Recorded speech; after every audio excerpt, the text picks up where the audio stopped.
Hermanos, muy buenas tardes. Tengo 6 de la tarde aquí en el sur de California, agosto 19 del 2022. Y bueno, hoy día voy a continuar con el tema que es la reforma en Ginebra, que hemos empezado. Y hoy día el tema específicamente de la reforma en Ginebra tiene que ver con el orden original reformado de la liturgia. Y recuerdo que varios hermanos me escribían, hermano, ¿cómo se hacía el orden público de adoración en Ginebra al principio? ¿Cómo era eso? Por ejemplo, hoy cantidad de sectas evangélicas, pentecostales, cada uno hace su liturgia como el pastor o ellos quieren. Generalmente empiezan cantando coros, aplaudir, guitarra, batería, acordeón, trompeta, piano, órgano, pandereta, si es pentecostal, ponen danzarinas, las danzarinas con pañuelos, faldas largas, saltando. Ponen también, después que termina eso, invitan a cantantes, artistas, ya sea conocidos o del misma iglesia, a cantar canciones de otros, ¿no? Canciones muy melodramáticas, románticas, ah, a veces muy sensuales, tristes, con ritmo romántico. Luego de ahí inmediatamente otra serie de coros, más o menos entre coros, aplaudir, cantar, sudar, guitarra eléctrica, humo, hora y media. Luego en ese momento vienen, hacen los anuncios que va a pasar, luego otra vez más coros y luego de ahí invitan al que va a pasar la ofrenda, depende, a veces lo empiezan al principio la ofrenda, luego al final la ofrenda, luego invitan a uno a dar un testimonio, dependiendo, testimonio dura entre 30 minutos, cuenta, luego de ahí otra sarta de coros, luego que terminan la sarta de coros, empiezan a leer la Biblia, pasa a leer la Biblia, luego de ahí otra sarta de coros, y luego que viene, ya han pasado más o menos 2 horas, y luego de ese entonces viene alguien y le invita, y antes de invitar, otra sarta de coros, y luego que ya termina la sarta de coros, viene el predicador, y depende de qué clase de predicador es, si es un predicador que quiere predicar el mensaje, lo hace, y si ese predicador, porque hay predicadores artistas que dicen, bueno, ¿cómo están por aquí? Vamos a cantar antes de predicar, otra sarta de coros del predicador, porque así es, yo he ido a todos esos, y lo hacen porque no hay liturgia. ¿Me entiendes? No hay. Eso depende del predicador y del pastor. A mí recuerdo cuando me invitaban a predicar a los iglesias evangélicas, me decía el pastor, oiga hermano, este es el orden. Usted, y así me decía, ¿quiere cambiarlo? Yo le digo, a ver, déjame ver. Yo, esto póngalo acá al final. Ok, muy bien. Esto aquí arribita. Ok, esto en vez de 3-2. O sea, yo al final yo hice y claro, ¿por qué se puede hacer? Porque no hay orden. ¿No?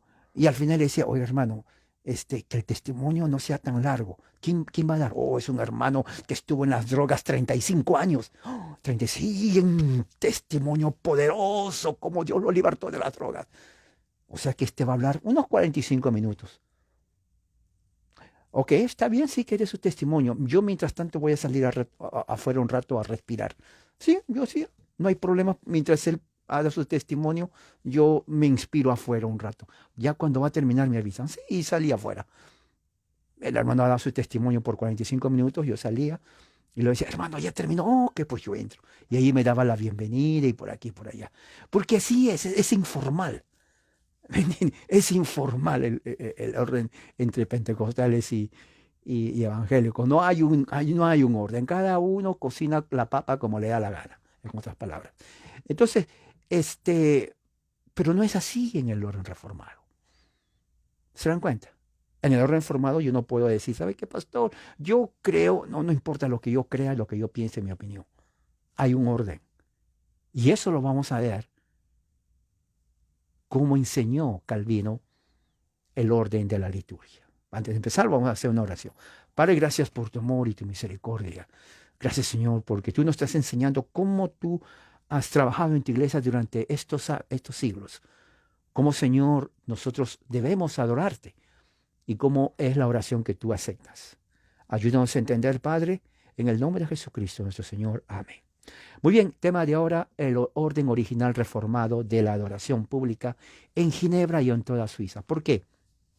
Porque aquí es la diferencia entre, no estamos hablando el orden reformado luterano ni anglicano. sino reformado, calvinista, diríamos así, de donde salen las iglesias reformadas, presbiterianismo, puritanismo y también los hugonotes. La liturgia de Calvino, el orden, se publicó en el año 1542. En el año 1542. Se introdujo en la ciudad de Lausana, Suiza, también un cantón. Ahí los llamaban cantones. Un cantón o provincia, ¿no? En Suiza. Es más, hace unos 20, 30 años hubo la evangelización en Lausana, Suiza. Interesante. En Lausana, Suiza, entonces, Calvino publica su liturgia, el orden de culto. Liturgia significa orden de servicio público, ¿no? Y gradualmente de ahí pasa a otras iglesias reformadas en Suiza. Más tarde, la herencia de Calvino es acogida por los puritanos en Inglaterra en el siglo XVII. ¿Quiénes eran los puritanos? Muchas veces me dicen, bueno, ¿por qué le dicen puritanos? Porque no todos saben. Bueno, puritano es un nombre que le dieron los enemigos a los teólogos reformados en Inglaterra, al igual que a los seguidores de Jesús en Antioquía, ¿no? Cuando fueron a Antioquía, los antioquinos o antioqueños, eh, ponían el nombre del seguidor al grupo. Por ejemplo, si uno era seguidor de Herodes, decía, mira, ahí están los herodianos. Si uno era seguidor de Platón, mira, ahí están los platónicos. Si uno era seguidor de Aristóteles, mira, ahí están los aristotelianos. Si uno era seguidor de Sócrates, o los socráticos, los epicúreos, los estoicos, ¿se dan cuenta? Entonces, cuando llegan los cristianos, o los creyentes de Jesús, dicen, ¿y estos quiénes son? O ellos son judíos de Jerusalén. Ok, pero los veo algo raro, ellos son los mismos, sí, pero es que ellos creen en uno que murió, dice que resucitó. ¿Oh, sí? Sí, ellos dicen que resucitó el muerto. ¿Y cómo se llama el muerto? Bueno, Jesús el Cristo. Bueno, como Jesús era un nombre muy común, Yeshua, entonces no le podían llamar los yeshuanos, sino más bien era la función. Pero los judíos decían en Jerusalén, no creen que él fue el Mesías, que en griego es Cristo. Entonces decían, y ellos sí creen que ese Jesús fue Cristo. Oh, entonces ellos son del partido político de los cristianos. Algo así. Bueno, pues hay que llamarlos cristianos. ¿Se dan cuenta? Otro partido político. A ver, anota tú. Ya tenemos otro grupo político religioso judaico que se llaman cristianos. Entonces ya pasa a ser parte de los seguidores. Ahora, parece que no les molestó porque no hay ningún registro en donde alguien se haya quejado diciendo, oh, nos están insultando, nos dicen cristianos. No existe nada. Ya sea que lo ignoraron, porque en realidad ellos entendieron, pues sí, somos seguidores de Cristo, pero no le dieron importancia. Pablo no le dio importancia. Pablo escribió 13 cartas y ninguna de ellas menciona la palabra cristiano. Y él sabía eso. Seguramente para Pablo no le dio importancia porque dijo, bueno, pues son gente que no conoce la fe, son paganos, ellos no pueden llamar lo que quieran, pero nosotros somos santos y fieles en Cristo. Así empieza. Somos del camino. ¿Se dan cuenta? O sea, Pablo nunca dice cristiano y tampoco dice a la iglesia cristiana, dice a la iglesia que está en y la ciudad. O sea, para que entender, esa es la mentalidad primitiva de la iglesia de Dios. Entonces, puritanos era igual. Los puritanos eran teólogos de Inglaterra que habían sido, se habían graduado de las mejores universidades de Inglaterra, Oxford, Cambridge. Entonces ellos conocían mucha teología. Entonces cuando escuchan la reforma calvinista, ellos acogen todo eso y escriben cantidad de volúmenes de libros. Entonces la gente de ahí, del lugar, sus enemigos, los llamaban los puritanos porque ellos estaban no solamente purificar la iglesia, sino la enseñanza era prácticamente en teología, querían que ellos sean precisionistas. Es más, la palabra que ellos se llamaban eran precisionistas, no puritanos. Puritanos era el nombre de los enemigos. Precisionistas era el nombre que ellos se daban. ¿Por qué precisionistas? Porque para la mente teóloga de ese tiempo puritano, la teología era tan importante, fíjense, que para hacer una enunciación teológica uno tenía que ser preciso en su enunciación. no tenía que andar con ambigüedades. Por eso que durante ese periodo del siglo XVI, siglo XVII, inclusive siglo XVIII, esos 300 años de ese periodo, ¿no? Vamos a encontrar cantidad, y así les digo, cantidad de obras teológicas. Muchas de ellas ni siquiera, la gran mayoría no se tradujo al español. Cantidad de obras teológicas en donde la refutación de ellos no era, digamos, de una hora, aquí que hay debates. Ellos lo hacían, sí, también había debates así, pero más era en escrito. Y cuando escribían, no escribían 3 hojitas, ¿eh? Por ejemplo, bautismo.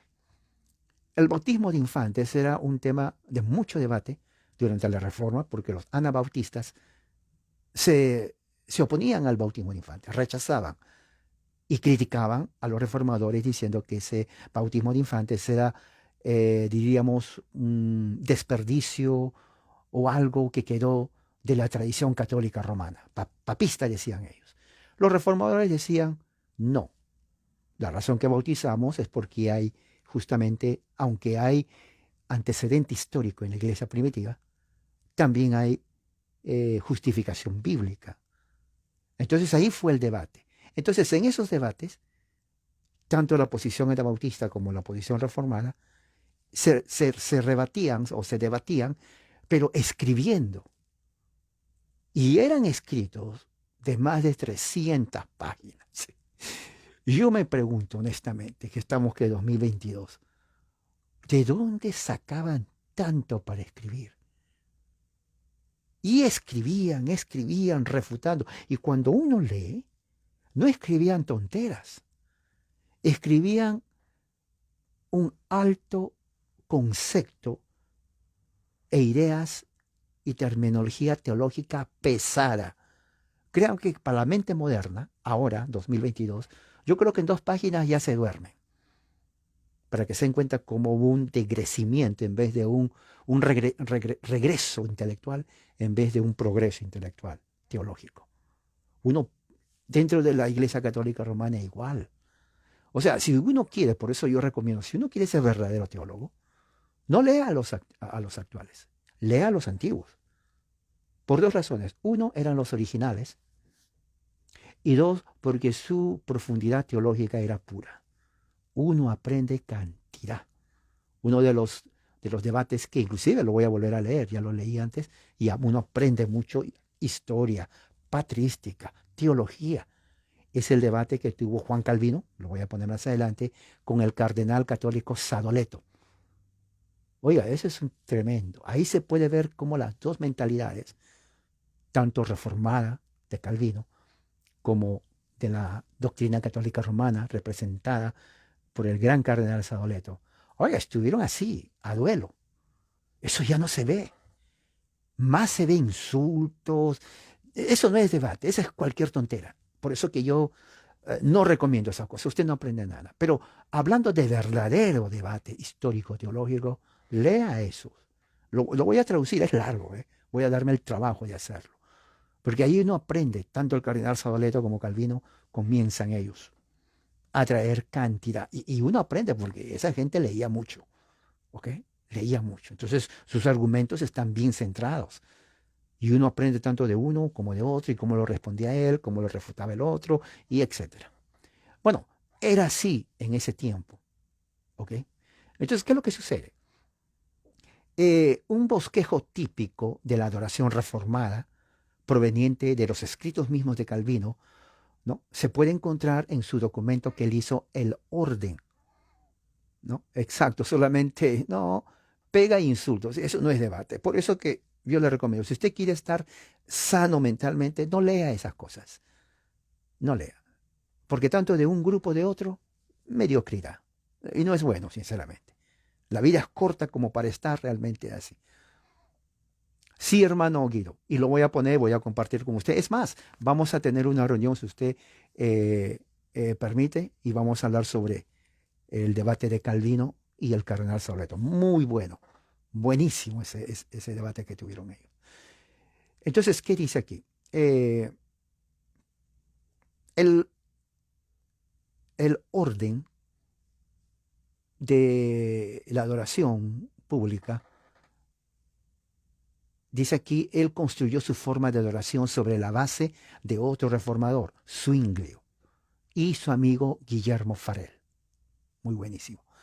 Los servicios que ya estaban en uso en las iglesias reformadas suiza. Suiza tenía varios cantones.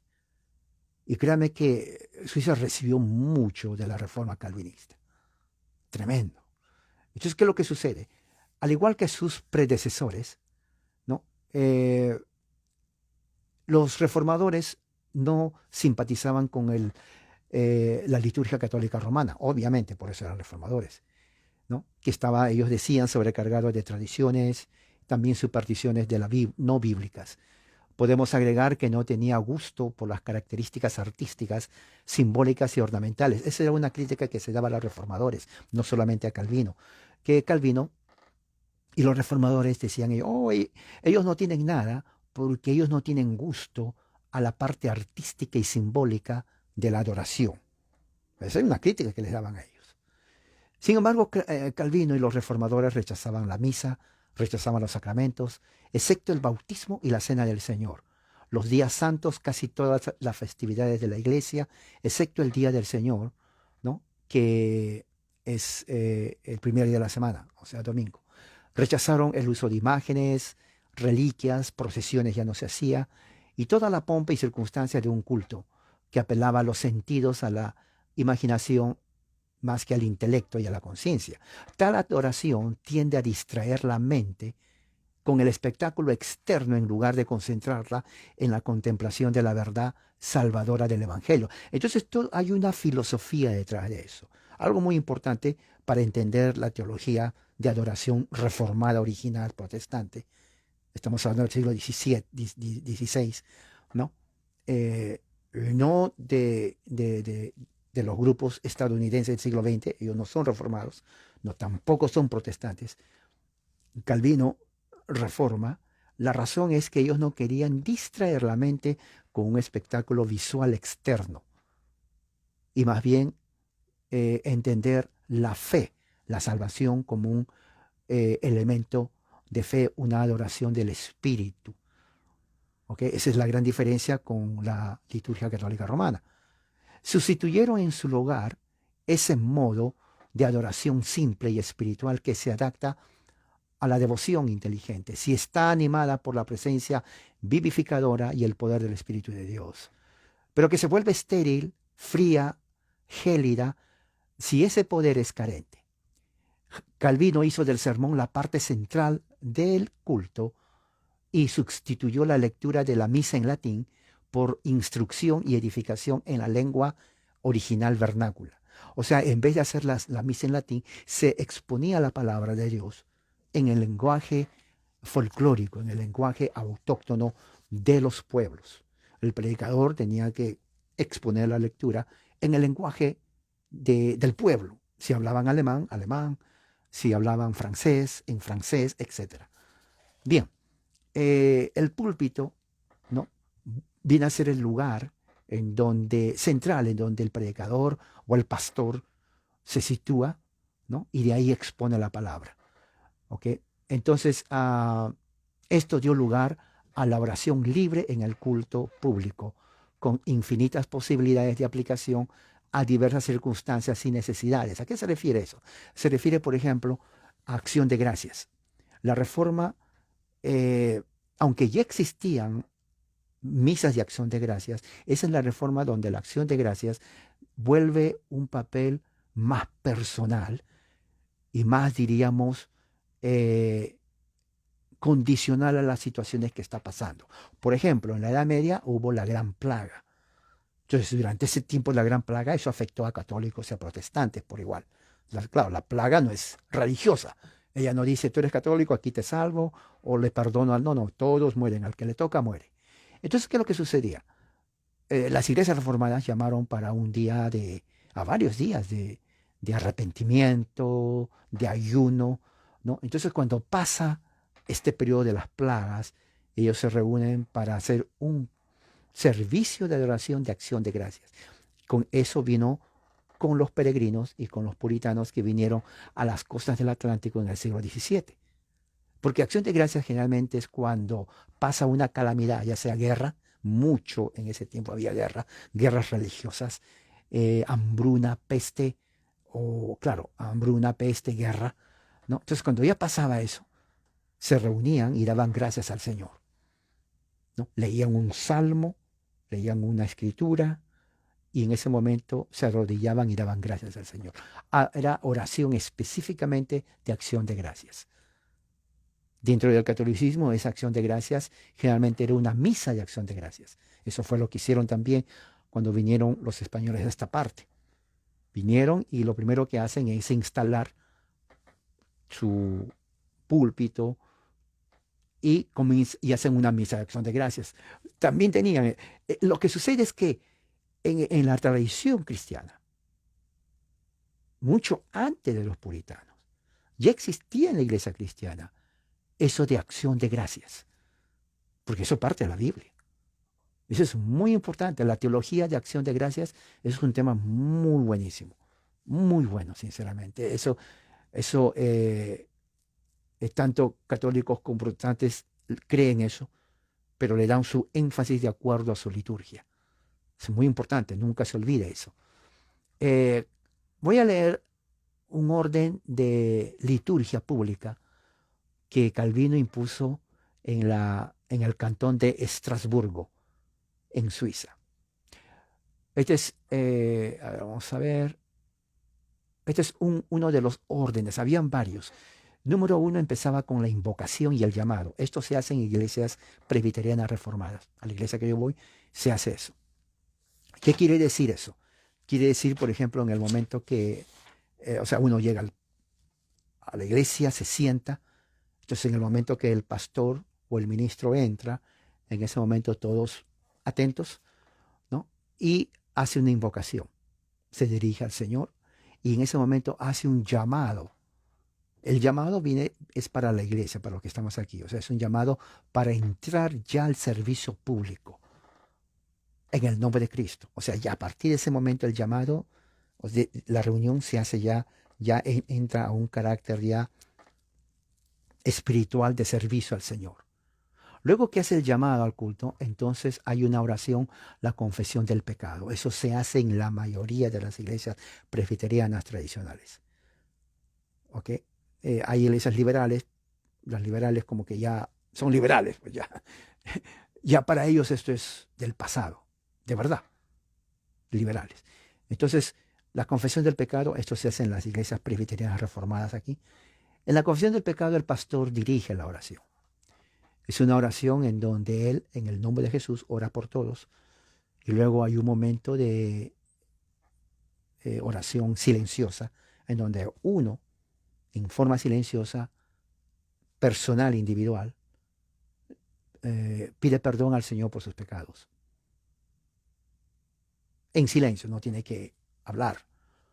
Y luego de ahí el pastor termina con una oración, ¿no? En donde él usa las palabras del Señor Jesucristo, en donde los pecados que son remitidos también serán remitidos y los que no, bueno, el Señor actúa en cada uno de nosotros, terminando en el nombre del Padre, Hijo, Espíritu Santo en oración. Eso es lo que se llama una breve absolución. Muchos leían los 10 mandamientos ahí, pero ese es normal en una iglesia presbiteriana. ¿Se dan cuenta de la liturgia cómo es totalmente diferente a las sectas evangélicas y pentecostales? Eso es parte de la liturgia presbiteriana. Luego de ahí entonces hay una lectura del Antiguo y del Nuevo Testamento, de la ley y del Evangelio. Digamos, del Antiguo Testamento puede ser, digamos, la ley. Luego de ahí pasa al Nuevo Testamento, digamos, las bienaventuranzas. Se lee tanto el Antiguo y una porción del Nuevo Testamento. Luego ahí empieza un salmo. Aquí tengo un libro de los salmos. Están en inglés. Por ejemplo, este es el salmo, no sé si lo pueden ver ahí. A ver, ¿qué salmo es? 85, mire. Salmo 85. ¿No? Entonces, Salmo 85. Entonces, de acuerdo a la entonación, se va cantando. Oh Señor, oh Dios, tú nos muestras tu favor. Algo así. Entonces todos al unísono cantan de los salmos. Luego de eso, entonces, hay una oración pastoral. ¿Cuál es la diferencia de la oración pastoral con la oración de pecado? Es que en la oración pastoral el pastor ora por la iglesia, ora por la sociedad, ora por la nación, por los líderes de la nación. Y también al mismo tiempo ora por necesidades de la iglesia. Por ejemplo, en este momento Estados Unidos está pasando una situación muy terrible con este gobierno que es prácticamente anticristiano, un gobierno prácticamente que odia a Cristo, odia la Biblia, odia a Dios, odia los valores. Entonces, una de las oraciones que los pastores hacen es orar para que Dios traiga justicia y remueva a los malos gobernantes en el nombre de Jesús y que Él pueda despertar a la nación de su letargo espiritual y vengan al conocimiento de la verdad y que levante líderes que teman su nombre, protegiendo a la iglesia también de los ataques del enemigo, de los homosexuales, de los abortistas, de los ateos, de los comunistas, que destruya a todos aquellos que están destruyendo la sociedad y que en el nombre de Jesucristo su reino siga avanzando, protegiendo a su iglesia como debe ser. Una oración más o menos, y es una oración que va entre 20 y 30 minutos, ¿ok? No es una oración de 3 minutos. Luego de allí, entonces, eh, se hace una oración en ese momento de iluminación. Como ya de ahí viene la palabra de Dios, entonces se hace la oración de iluminación. ¿Qué es oración de iluminación? La oración de iluminación viene a ser prácticamente: Dios, en este momento voy a predicar tu palabra. Te pido que en el nombre de Jesucristo tú ilumines mi mente y también ilumines la mente de los congregantes. Quita toda distracción de sus mentes y que se enfoquen exclusivamente en la exposición de tu palabra. Que nada los distraiga de su corazón y de su mente. Te pido en el nombre de Jesucristo nuestro Señor. Amén. O sea que la persona tiene que estar exclusivamente escuchando la exposición de la palabra. Porque la exposición de la palabra, como dice ahí, no es: me fui de vacaciones hace 3 meses con mi esposa, jugamos cantidad. A la congregación no le importa eso. A la congregación le importa la exposición de la palabra, de principio al final. Y eso es. ¿Y qué más? Luego de ahí, eh, se, después que termina la exposición de la palabra, hay una oración de intercesión y aplicación, finalizando con el Padre Nuestro. Padre nuestro que estás en los cielos, santificado sea tu nombre. Venga a tu reino y que se haga tu voluntad así en la tierra como se hace en los cielos. O sea, una oración del Padre Nuestro y de intercesión para que la palabra que fue predicada, Señor, haya llegado a la mente y al corazón de los que escucharon. Y también de aplicación, de acuerdo al sermón, aplicar a la vida de cada uno. Todo eso lo hace el ministro. ¿Se dan cuenta? Y luego de ahí se hace otro salmo cantado. Hermanos, vamos a ponernos de pie. Vamos a cantar esta vez el Salmo 67.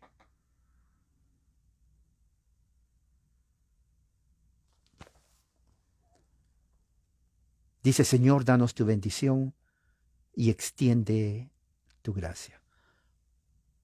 Y se da el tono. Y todos cantar al unísono, congregacional. Qué lindo.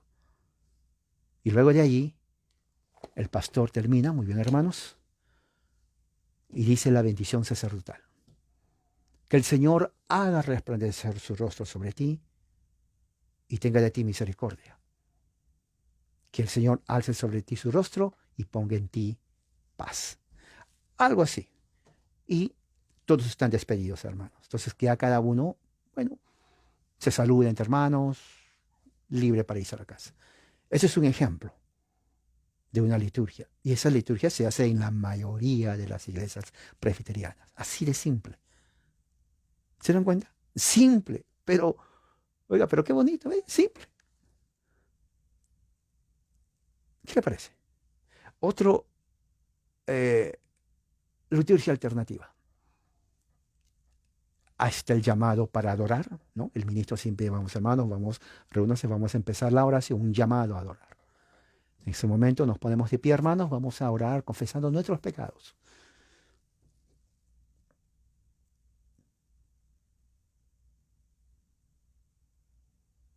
Padre Celestial, en este momento hemos venido a confesar nuestros pecados delante de ti. Ponemos ante ti, Señor, todo lo que pasa en nuestro corazón y nuestra mente. Pedimos en la promesa de Cristo que nos perdone nuestros pecados en palabra, mente y conducta.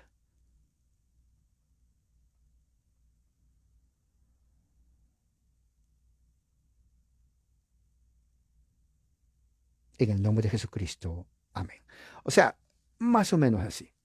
Varía un poco.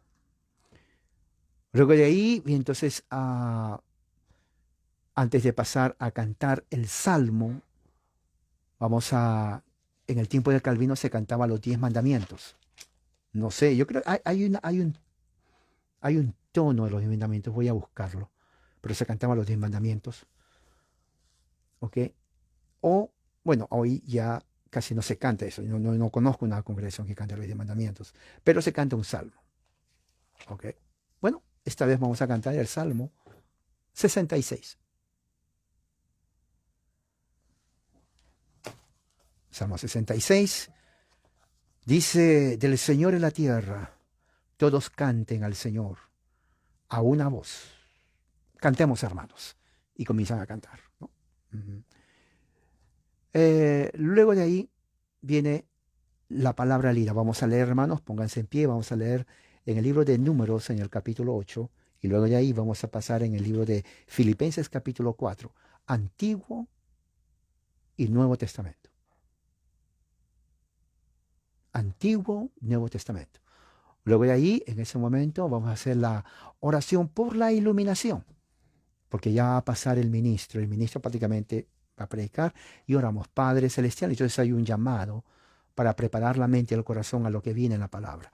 Una vez que se predica, tomen asiento, hermanos, vamos a abrir la Biblia en el libro de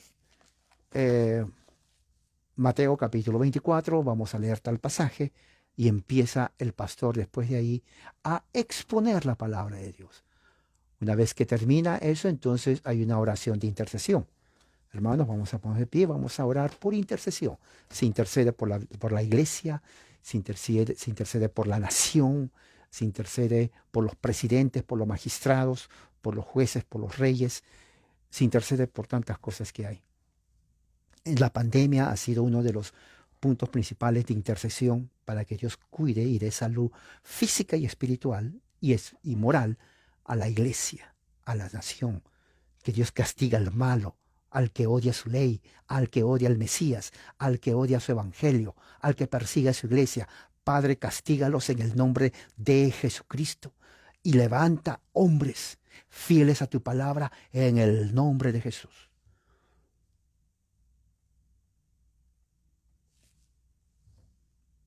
Luego de ahí, entonces en ese momento hoy día vamos a cantar otro salmo, otra vez, agarrar los salmos. Y hermanos, no se vayan porque después de este salmo vamos a tener la comunión del Señor, la cena del Señor. Todos se quedan ahí, ¿no? Y luego de ahí, una vez que termina, ahora vamos a dar una oración de acción de gracias. Padre Santo, en el nombre de Jesucristo. Y comienza la oración de acción de gracias, ¿no? Y luego de ahí un salmo cantado de agradecimiento al Señor, ¿no? Y luego la bendición. ¿Se dan cuenta? No hay visualización, es solamente mente, escuchar. No hay instrumentos, no hay coros atrás, todo canto congregacional. Eso es la adoración presbiteriana original y hasta ahora se hace. Entonces, ¿qué es lo que pasaba? Estaba que en ese entonces los que salían del catolicismo decían, muchos se quedaban sorprendidos, decían, esto es, wow. Porque todo se centra en el Señor, o sea, en su palabra, en la oración. no hay con qué distraerse, como yo cuando era niño miraba las imágenes, todo eso me gustaba mirar, pero esta es la adoración reformada. Eso hasta ahora hay. No instrumentos, no hay necesidad. Ya cantamos al Señor, haciendo melodía en nuestros corazones, ¿no? El mismo orden entonces se observaba sustancialmente en las iglesias en Francia. De Estrasburgo, de Lausana, Suiza, se iban a Francia. Calvino preparó también formas litúrgicas para el bautismo y para la Sagrada Comunión, ¿no? Farel había redactado previamente un formulario en casos, por ejemplo, de matrimonio y también visita a los enfermos. Cuando vamos a los enfermos, por ejemplo, ¿qué pasa cuando vamos a la casa de un enfermo? ¿Cómo se tiene que hacer? Y él preparó todo, preparaba a los pastores. La combinación de los rasgos litúrgicos extemporáneos continuaba en las iglesias reformadas del continente. En las iglesias presbiterianas de Escocia, por ejemplo, y la mayoría de las iglesias puritanas en Inglaterra, y los descendientes que inclusive que vinieron acá a las colonias, el elemento litúrgico fue descartado y gradualmente comenzaba a darse lugar a la oración libre, mientras que las iglesias anglicanas siguió el camino opuesto. O sea, en oraciones libres generalmente uno era libre de orar. En la iglesia anglicana generalmente daban como algo ya escrito. ¿Ok? Pero dentro del protestantismo y el puritanismo, la oración no estaba condicionada a un escrito. El pastor oraba, por eso se llama oraciones extemporáneas. El bautismo se realizaba generalmente ante la congregación al final del servicio público y de la manera más sencilla. Dentro del pentecostalismo, evangelicalismo, por ejemplo, a uno le dan una túnica blanca. La iglesia tiene un bautisterio al río. Yo cuando entré al evangelicalismo, fuimos al río del pueblo, un río grandísimo. Yo siempre había ido ahí a jugar y muy bonito, bañarse, a jugar, era lindo. Bueno, entonces me hago evangélico y dice, vamos a bautizarnos. ¿A dónde? Al río. Y el río de la ciudad. Entonces yo contento de la vida. Y comenzamos a buscar más o menos dónde estaba, más o menos que nos llegue a, a la mitad del cuerpo. Me dieron, a todos nos dieron una túnica blanca. Yo me puse la túnica blanca, entusiasmado.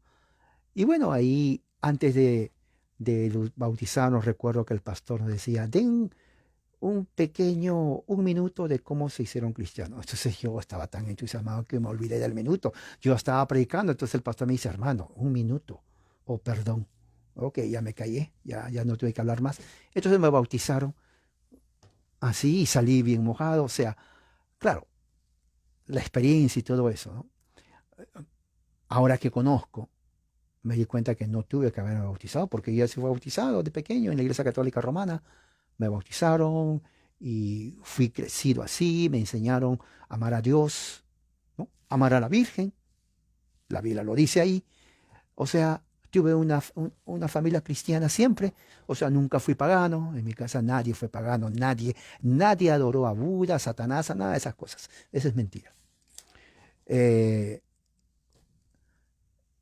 entonces, Calvino hace el bautismo algo muy, pero muy, muy sencillo, ¿no? Sin la ceremonia tradicional del exorcismo, dice. Tampoco el uso de sal, saliva, velas encendidas, nada de eso, porque esto no está ordenado en las escrituras, generalmente en la escritura, ¿no? Porque si se hace eso, entonces eso alimentaba la idea de una acción supersticiosa y se desviaba la atención de la sustancia espiritual, de la ordenanza hacia las formas externas. Generalmente se agarraba al niño de la familia, tenían ahí, a ver, no tengo aquí nada, pero era, bueno, aquí tengo esto que es agua, pero no era botella, era como una taza, no sé cómo lo pueden llamar ustedes. Ponían agua ahí y estaba el niño y lo ponían así, te bautizo en el nombre del Padre, del Hijo y del Espíritu Santo. Y el niño gritaba, pues, ¡ah! Porque el agua era fría, no le gustaba que le tiren en la cara eso, o lo nomás lo hacía derramar y le caía aquí, pero de todas maneras los niños son chillones, los niños lloran. Pero ya estaba bautizado, ya, tranquilo, bautizado el niñito. Entonces, la comunión se celebraba una vez al mes de manera sencilla, pero muy solemne, toda la congregación. Hoy en día eso de la celebración de la comunión, hay iglesias que lo hacen cada 3 meses, hay iglesias que lo hacen inclusive cada 6 meses, o sea, 2 veces al año. Hay otras que lo hacen cada semana.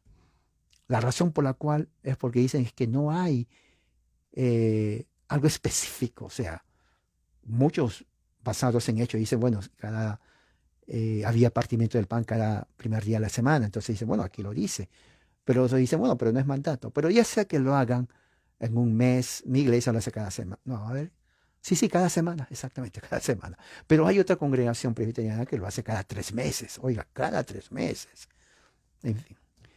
¿Qué más? La introducción del salterio en la lengua vernácula, o sea, francesa o suiza, era característica muy importante en el comienzo de la Reforma. El salterio ocupa el mismo lugar importante en la iglesia que el ignario en la iglesia luterana. O sea, sin salmodia, créame, o sin salterio, no hay reforma. Eso grábeselo en la mente. Por eso que las sectas evangélicas norteamericanas del siglo XX, pentecostales, no son reformadas en nada. Ellos no usan esto. Este es el salterio reformado. Tengo y bueno, tengo también aquí el chiquito, este métrico, ¿no? Y este. Diferente tonalidad. Esto cambió este es el distintivo reformado. En otras palabras, esto es lo que define si usted de qué país es. Es como que le diga, traiga un platillo de su país. Bueno, México tiene cantidad de platillos, pero ya sea que sea cualquier cantidad de platillos, si usted trae digamos, no sé, una comida de México, de algún lugar, y dice, bueno, esta comida es, no sé, a ver, hondureña. Ah, se sabe que es comida mexicana y que es hondureña. ¿Me entiende? O sea, cada región tiene su distintivo en comida y nadie le puede engañar. ¿Ok? Bueno, algo así eran los salmos. Sin salmo, eso, que son reformados, presbiterianos. Sí, sí lo son. ¿Se dan cuenta? O sea, sin esto fue fundamental. ¿Qué más? Calvino mismo preparó las versiones métricas, ¿no?, de los salmos. Salmo 25, 36, 43, 46, 91. Aquí, que son los salmos métricos que están aquí, esto lo preparó Calvino. Salmo 91, Salmo 113, Salmo 120. ¿Dónde está Salmo 120? A ver, Salmo 120. Aquí está, Salmo 120. Lo preparó Calvino, las versiones métricas, Salmo 138. Aquí también está el Salmo 120, chiquito. Está el Salmo 32, 142, ¿no? Utilizó la versión de Clement Marot, ¿no?, el poeta más conocido y famoso de Francia de esa época. Fue el poeta de la corte y el salmista de la iglesia. Calvino lo conoció por primera vez en la corte de la duquesa de Ferrara, en donde había huido, y luego a Ginebra, donde lo animó a continuar, ¿no? Lo animó a continuar con su traducción métrica de los salmos. El Salterio de Marot apareció por primera vez en París en el año 1541, cuando Calvino estaba en Ginebra. Y contenía 30 salmos, junto con versiones métricas del Padre Nuestro, el Saludo Angélico de María, el Credo Apostólico y el Decálogo. Varias ediciones con 50 salmos se imprimieron en Ginebra en 1543, una en Estrasburgo en 1545. Las ediciones posteriores se ampliaron con las traducciones de Beza. La popularidad y la utilidad de Beza, de su salterio, fueron muy realzados por las ricas melodías de Claude Goudimil. Este es francés. A ver, vamos a ver si lo digo bien. Claude Goudimil. Claude Goudimil, francés, quien se unió a la Iglesia Reformada en 1562. O sea, unos años antes que muera Calvino. Y murió mártir en Lyon la noche de la muerte, de la masacre de San Bartolomé. Qué triste, lo mataron. Esa reina era totalmente demoníaca, le mató al pobre como mártir. Dedicó su genio musical a la reforma, o sea, vivió bien. Sus melodías se basan en parte en canciones populares que respiran el espíritu sencillo, pero serio, del culto reformado. ¿Se dan cuenta? Algunos de ellos han encontrado un lugar entre los corales de la iglesia luterana, muy hermosos. Este fue un genio musical, Claude Goudemel. ¿No sabe quién es Claude Goudemel? Debe saberlo. Haga Google. Gran músico. ¿Ok? ¿Qué más? En el culto de la congregación de los salmos, hombres, mujeres y niños se unían al canto de los salmos y tomaron parte activa en el culto público de esta manera. Mientras que antes solamente eran espectadores, oyentes, ¿no? Dentro de la reforma protestante original, el propósito era los cantos congregacionales. Todos cantaban. No que había un grupo especial, que no, los niños eran los primeritos. Y usted sabe, los niños cuando cantan tienen la voz tan aguda que se confunde. Entonces, eso le gustaba a Calvino. A Calvino le gustaba que los niños canten los salmos. A Calvino le gustaba que se le enseñe a los niños la correcta liturgia, adoración pública reformada. Por eso se les enseñaba a los niños los salmos. Se les enseñaba a los niños el catecismo, ¿no? Se les decían ahí, sentaditos, ¿no? El catecismo. A ver, niños, ¿cuál es el propósito de la vida? Todos tenían que saber. Segunda pregunta, y seguían. Tercera pregunta, o sea, se le enseñaba a los niños el catecismo. Los niños salían felices, y eso es lo que le gustaba a Calvino. ¿Se dan cuenta? ¿Se dan cuenta que es tan bonito, simple, pero poderoso enseñar el catecismo a los niños? No los mandaban a jugar pelota. Oh, los niños no entienden, a ver, vayan a jugar ahí a las canicas. No, no, no, no, nada de eso. Se les enseñaba justamente a adorar a Dios de la forma reformada. De ahí esa generación viene a los Estados Unidos en el siglo XVII. Todo eso que aprendieron de Calvino, sus hijos espirituales, van a Escocia. Escocia, pues, Juan Knox, ese tipo, sí, no aguantaba pulgas. ¿Se hace o se hace? No había para él que no se hace. ¿Se hace? Sí. Y si no, no. Se tiene que hacer. Se acabó. No hay que no puedo, que mi mamá se muere. No, no, no. Se hace. Porque la reforma tiene que llegar a Escocia. Por eso él dijo, Señor, dame a Escocia o me muero. Tremendo, ¿eh? Tremendo eso. Y sí, Dios le dio a Escocia. ¿Fue fácil? No. Mataron a todos los pastores. Fue una parte, y eso vamos a hablar también cuando lleguemos más adelante, después de la muerte de Calvino.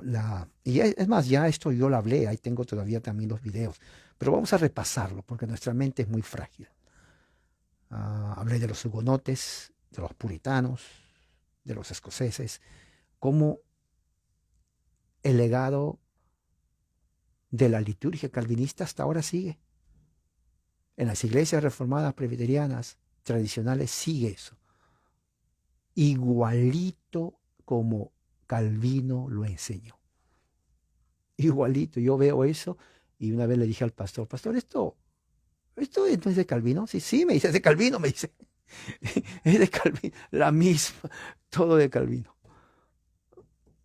Así que, bueno, aquí voy a terminar. Espero que esto les haya ayudado. ¿Qué podemos aprender? Mucho. Podemos aprender, uno, ya aprendimos cómo era la liturgia original. reformada. 2, que es viable esa liturgia. ¿Se puede aplicar? Claro que sí, se puede aplicar. Y 3, eso ayuda a conocer nuestras raíces. Si alguien le dice a usted que es reformado, presbiteriano, ¿qué es eso? ¿Cómo viene? ¿Qué hacen? ¿Qué adoran? ¿Cómo son sus cultos? Ya sabe. Vamos a orar. Padre, gracias por tu amor y tu misericordia. Que tu gracia y tu amor nos acompañe a entender más cómo tú trabajas en tu iglesia y has trabajado. Damos el descanso, Señor, en el nombre de Jesucristo. Amén. Hermanos, que la gracia del Señor sea con todos ustedes. Amén.